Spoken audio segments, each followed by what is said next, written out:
Halo,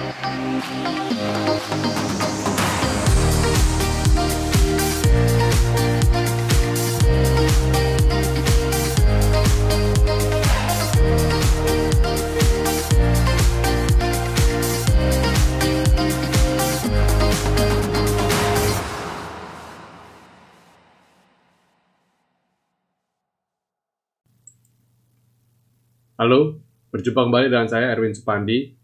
Hari ini saya akan membawakan market review untuk perdagangan tanggal 28 September 2020. Hari ini IHSG pagi-pagi sudah naik ya, tapi saya lihat naiknya itu malah untuk nutup gap, karena selanjutnya seperti Bapak Ibu ketahui IHSG malah turun.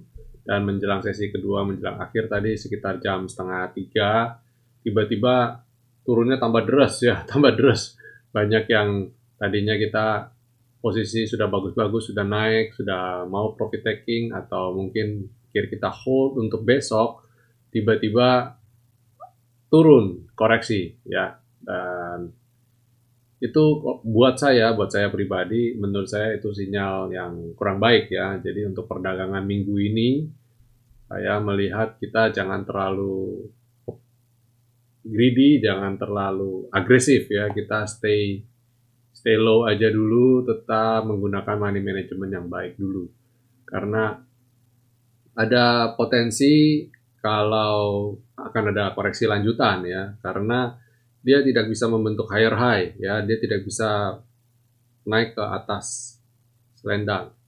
Sebelum saya mulai untuk market review lebih detail nanti, silakan Bapak Ibu klik like dan subscribe ya. Dan apabila dirasakan video ini bermanfaat bagi Bapak Ibu, silahkan di-share. Saya akan buat video ini rutin, daily ya, daily. Jadi Bapak Ibu bisa sebelum trading, Bapak Ibu bisa nonton-nonton dulu untuk lihat kira-kira apa sih yang akan saya lakukan nanti. Pada dasarnya kita kalau di dalam trading ya, paling penting adalah kita antisipasi pergerakan market. Jadi ketika Bapak Ibu nonton market review dari saya, Bapak Ibu bisa berjaga-jaga, atau kalau enggak memang bisa jadi patokan. Kira-kira harus pakai gimana stylenya, dan untuk mengantisipasi pergerakan market kita sudah ada persiapan dulu. Oke, itu kita langsung aja ke chart ya, kita langsung aja. Bagi Bapak Ibu yang baru nonton, saya cerita sedikit bahwa analisa saya menggunakan technical analysis dan berdasarkan candlestick ya. Pendekatan saya adalah pendekatan technical kuantitatif ya. Jadi apa itu dimaksud dengan kuantitatif? Indikator-indikator yang saya gunakan adalah hasil dari perhitungan algoritma, dan perhitungan algoritma tersebut berdasarkan data statistik yang sudah kita hitung sedemikian rupa sehingga bisa menjadikan pegangan, karena perhitungan ini berdasarkan data statistik dalam satu kurun periode waktu tertentu ya, dan sudah kita uji, dan Bapak Ibu bisa untuk melihat hasil dari indikator saya. Karena saya buat video ini rutin daily, jadi Bapak Ibu bisa nonton. Coba Bapak Ibu nonton di video-video sebelumnya, ditarik mundur ya. Pergerakan indeks harga saham gabungan Indonesia kan sudah ketahuan nih, karena kita berbicara mengenai data lampau. Nah, jadi Bapak Ibu tinggal lihat sepanjang September ini analisa saya bagaimana, dan coba dihitung, dilihat apakah analisa saya bisa jadi pegangan atau enggak. Bukan analisa saya saja, analisa saya berkaitan erat dengan indikator yang saya gunakan. Jadi silakan ditonton ya. Oke, langsung saja kita akan ya, ini yang Bapak Ibu, tampilan yang ada di layar monitor Bapak Ibu saat ini adalah chart yang saya gunakan. Dan terlihat dari chart ini adalah kondisi penutupan hari ini. Terlihat bahwa candlestick-nya mentok di ini ya, di selendang, bagian bawah selendang. Dan dia nutup gap, jadi cenderung lebih ke nutup gap, dan dia tidak mampu untuk naik ke atas selendang dan tidak bisa untuk kembali rebound ke atas. Jadi ya kita tetap lihat ya kondisi nanti. Ini kan hari pertama perdagangan minggu ini, jadi kita akan lihat di Selasa, Rabu, Kamis, Jumatnya. Di 4 hari sisa ini kita akan lihat apakah chart ini bisa, walaupun dia merah, hari ini merah dan kelihatan nggak mampu naik ke atas selendang, apakah kita mampu 4 hari sisa ini bisa naik ke atas. Dan hari ini IHSG kembali membukukan net sell sebesar minus 593,1 miliar ya. Net asing membukukan net sell. Kemudian yang menjadi pemberat indeks hari ini adalah basic industry ya minus 1,97%, lalu keuangan minus 1,58%, dan seperti Bapak Ibu ketahui hari ini BRI, BCA, dan Bank Mandiri turunnya cukup dalam ya.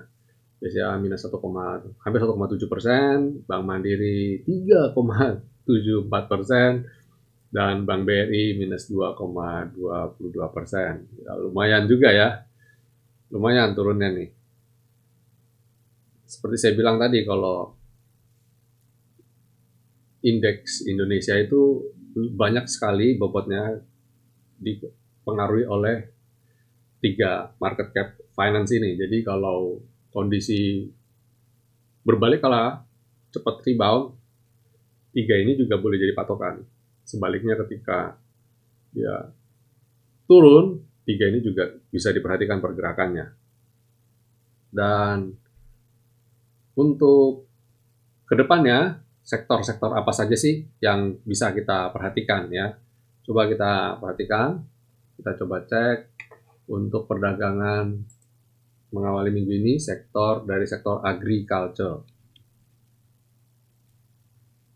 Agriculture, seperti Bapak Ibu lihat, posisinya tertahan garis V-line. Garis V-line itu adalah garis yang ungu, ya, yang datar, ungu. Dan itu adalah salah satu garis terkuat kita.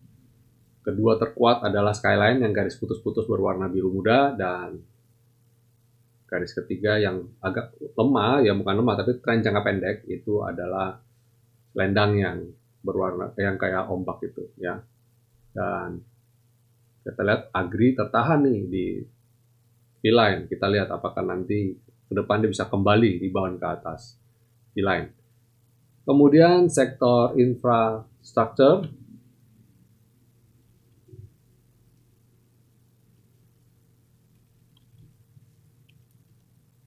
ya, infrastruktur masih posisinya cukup downtrend berat ya.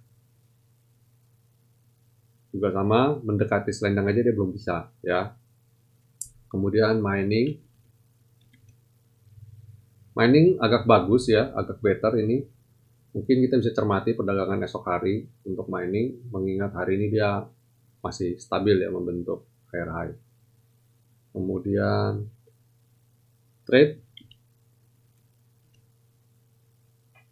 juga sama, lagi sideways dan tertahan selendang dan tertahan skyline ya. Ini masih sideways. Kemudian finance. Nah, finance ini ya kepentok selendang dan dia langsung turun.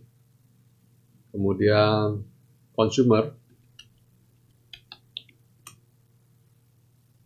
juga sama ya, belum mampu naik ke atas, masih tertekan ya. Ini saya lihat sentimen cukup berat. Jadi yang pemegang market cap Indonesia justru malah sektor-sektornya malah tertekan semua ya. Consumer itu juga pemegang market cap Indonesia juga cukup besar tuh di consumer. Dan finance. Nah, dua ini kalau kondisinya, kalau saya lihat memang masih ada kecenderungan untuk koreksi ya. Kemudian properti mulai ada rebound kalau sektor ini bisa mampu naik ke atas V-Line silahkan Bapak Ibu cermati untuk sektor properti ya. Dan basic industry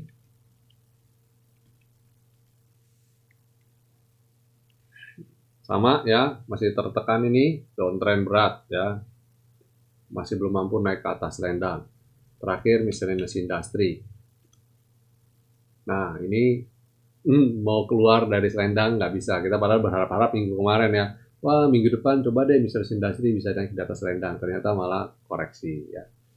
Nah ini setidaknya sekilas pandangan sektoral. Jadi dari sektoral ini bisa kita tarik kesimpulan bahwa dalam minggu ini potensial koreksi probabilitasnya di atas 50% ya, mungkin sekitar 58 sampai 60%, 65%-an mungkin bahkan sampai. Jadi 65% potensial IHSG Indonesia akan sideways, cenderung sideways dan cenderung koreksi ya ke bawah. Itu yang bisa kita cermati untuk perdagangan minggu ini.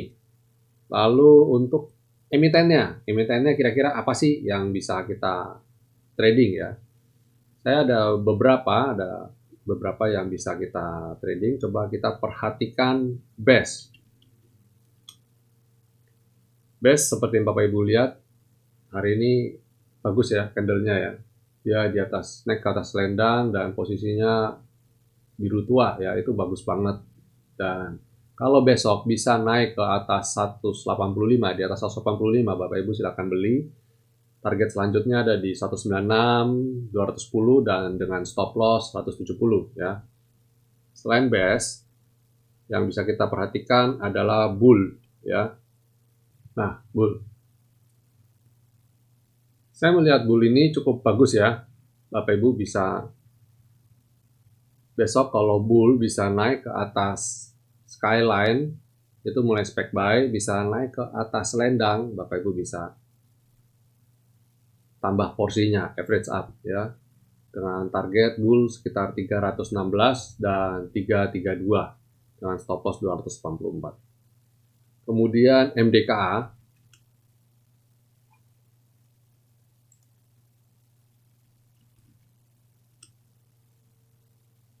ini silakan dicermati ya. Apabila besok bisa naik ke atas selendang, silakan dicermati untuk MDKA.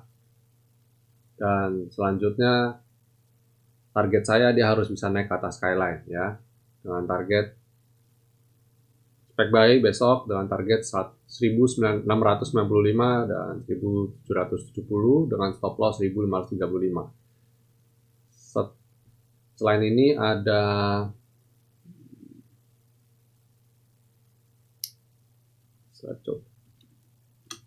SMGR ini baru confirm ya. Jadi setelah 2 hari dia tidak buat lower low dan hari ini dia posisinya mulai naik masuk kembali ke dalam selendang. Akan bagus kalau SMGR ini bisa masuk kembali ke dalam selendang ya. Dan ini sifatnya masih spekulatif buy karena buy on weakness ya. Dengan target sekitar 9.500 dan 9.850 dengan stop loss di 8.750. Jadi sudah ada BES, bull, MDKA, dan SMGR. Satu lagi, coba Jasa Marga. Ya, Jasa Marga keren banget ya. Dari kemarin sudah kita rekomendasikan ketika dia sudah tidak buat lower low. Jasa Marga sudah confirm, sudah ada di atas selendang. Target selanjutnya naik ke skyline ya, ke level 3.770. Itu targetnya dengan stop loss 3.430. Oke, itu market review kita hari ini dan beserta rekomendasinya. Besar harapan saya besok analisa yang saya lakukan hari ini bisa sesuai ya. Ada 5 emiten sudah saya berikan tadi. Semoga itu bisa menjadi modal bagi Bapak Ibu untuk mendapatkan profit. Kembali lagi, jangan lupa untuk like dan subscribe channel YouTube saya, winnerstocks.id. Dan follow juga Instagram saya, Erwin Supandi.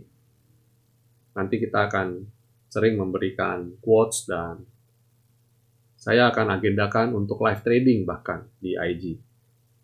Dan nantikan jadwalnya kalau Bapak Ibu bisa follow saya di IG, nanti begitu saya mau live kan ada notifikasi juga. Dan jangan lupa untuk tekan tombol lonceng di channel YouTube ini. Jadi ketika saya upload ada video yang bisa Bapak Ibu nanti ada notifikasinya. Oke? Sampai jumpa semua di esok hari. Jangan lupa untuk menerapkan protokol kesehatan. Selalu gunakan masker apabila bepergian dan rajin-rajinlah mencuci tangan. Dan tentu saja, terapkan social distancing. Sayangilah keluarga Anda, sayangilah lingkungan Anda. Sampai jumpa semua. God bless.